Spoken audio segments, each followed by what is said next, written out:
Question 4. Find k if the following equations are consistent.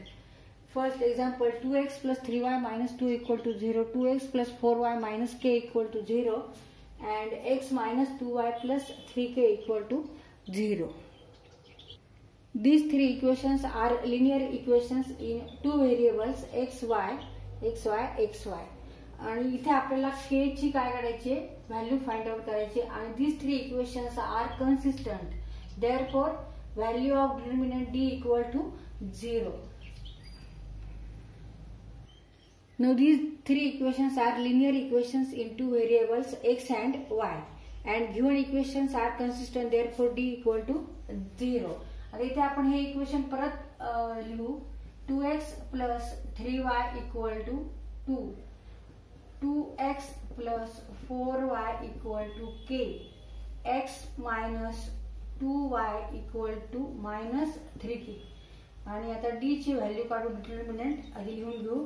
Take coefficient of x 2, 2 and 1 and coefficient of y 3, 4 and negative 2 and constant 2k and negative 3k. आता इथे expansion formula वापरून आपण हा determinant solve करू and it is equal to 0 because equations are consistent. Therefore, value of d equal to 0. 2 ने multiply करायचंय.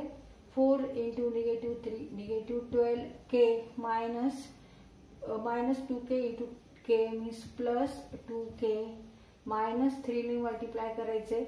Take remaining elements which are not in first row and second column.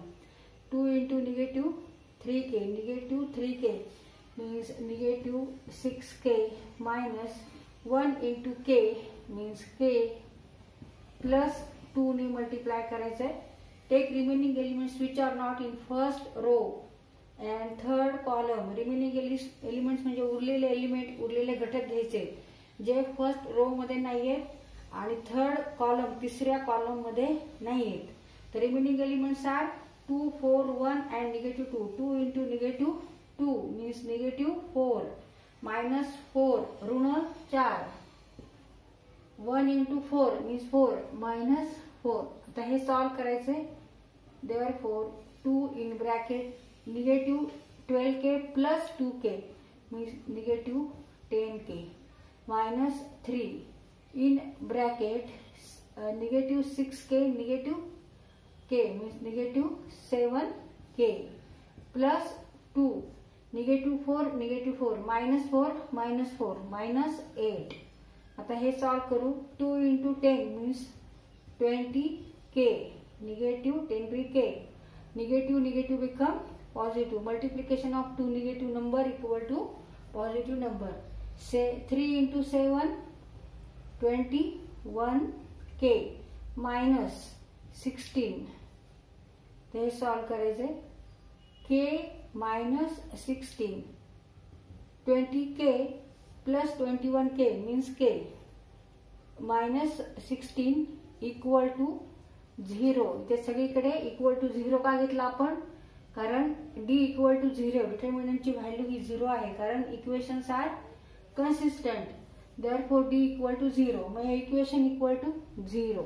मग आता ह्या equation वरून आपल्याला k ची value काढता येते. Therefore, k equal to positive 16 or k equal to 16. Simply write 16. तर k ची व्हॅल्यू किती आलेली आहे? k ची व्हॅल्यू आलेली आहे 16. k बरोबर 16. Answer k equal to 16.